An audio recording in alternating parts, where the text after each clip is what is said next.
Okay, so before we dive in, just think about it for a second. A world with no light bulbs, no movies, no recorded music? Kind of crazy to imagine, right? Well, that dark, quiet world, it was totally changed by one person with a mind just full of sparks, Thomas Alva Edison. People called him the Wizard of Menlo Park, and we're about to find out why. All right, here's our game plan for today. First, we'll meet the wizard himself. Then, we'll see how this kid who always asked why got his start.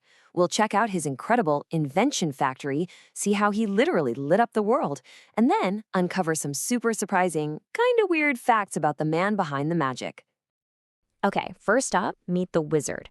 Let's get a feel for just how powerful his ideas really were. Check out this number, 1,093. That's how many US patents he got. Just think about that. That is like having a brand new, world-changing idea almost every single month for his entire adult life. Just, wow. But every great wizard has an origin story. And Edison's? It definitely didn't start where you'd expect. Get this. After just a few months of real school, his teacher said his mind was addled. Basically that he was confused and couldn't learn. Can you even believe that? The guy who would go on to invent the future was told he couldn't even keep up. Thankfully, his mom, who was a teacher herself, knew better. She pulled him out of school and just let his curiosity run wild at home. She encouraged him to ask questions and figure things out on his own. And as a kid, he was a total hustler. He sold stuff on trains, and get this, he even set up a little chemistry lab in one of the baggage cars. He was printing his own newspaper on the go, too. He also had some hearing loss, but he said it was actually like a secret superpower. It helped him totally focus without any distractions. So with all that curiosity bubbling up, he grew up and created a place that was basically a real-life Hogwarts, but for inventors. He built this lab in a place called Menlo Park, New Jersey. But it wasn't just any lab. He called it an Invention Factory. It was the first one in the world, and its whole purpose was just to constantly crank out new inventions. And man, did it work. Look at this timeline. 1877, the phonograph. Boom, sound is recorded. Just 2 years later, 1879, the light bulb. Bam, night is conquered. Then a little later, moving pictures. The guy was on an absolute roll. His first really big hit was the phonograph. I mean, this was the very first machine that could record your voice and then play it back. People literally thought it was magic. It was like capturing a ghost in a machine. So what were the first words ever recorded on this magical device? Something super deep and profound? Nope. It was Mary Had a Little Lamb, just a simple nursery rhyme. It just shows you he had this really playful side. He invents this world-changing machine, and the first thing he does is recite a kid's poem. All right, next up, he took on his most famous challenge of all, defeating the darkness itself. But here's the thing, it was way, way bigger than just inventing a light bulb. See, Edison knew that a light bulb was useless if you couldn't plug it in. It's like inventing a car but having no roads or gas stations.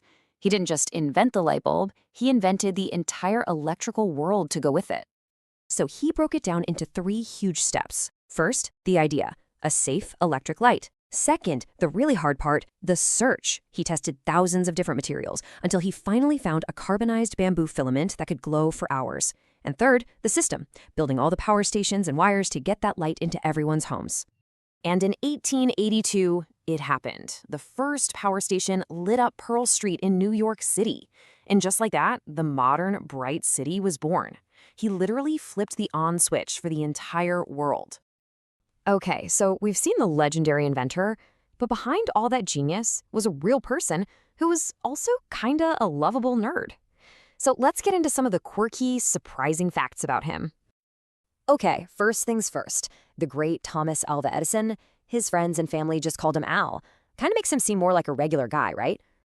And how's this for a nerdy romance? He was so obsessed with communication tech that he actually proposed to his wife in Morse code. He tapped out the question on her hand, and she tapped back, yes. So cute. But listen, not everything he touched turned to gold. He invented some of the first talking dolls, but they sounded so creepy that they totally freaked kids out and nobody bought them. A total fail. But then, on the other hand, he started a cement company that ended up providing the concrete for the original Yankee Stadium. So yeah, you win some, you lose some. So when we look back at the Wizard of Menlo Park, what's the real takeaway here? It's not just about light bulbs or patents. It's all about this quote right here. He said, "I have not failed. I've just found 10,000 ways that won't work." It's all about persistence. It's about looking at every oops or that didn't work as just one more step on the path to figuring it out. It's about never, ever giving up. Edison really proved that one person's curiosity can literally light up the entire world. His story shows that if you just keep asking questions and trying new things, you have the power to change everything. So the real question is, what will you create? Thanks for watching.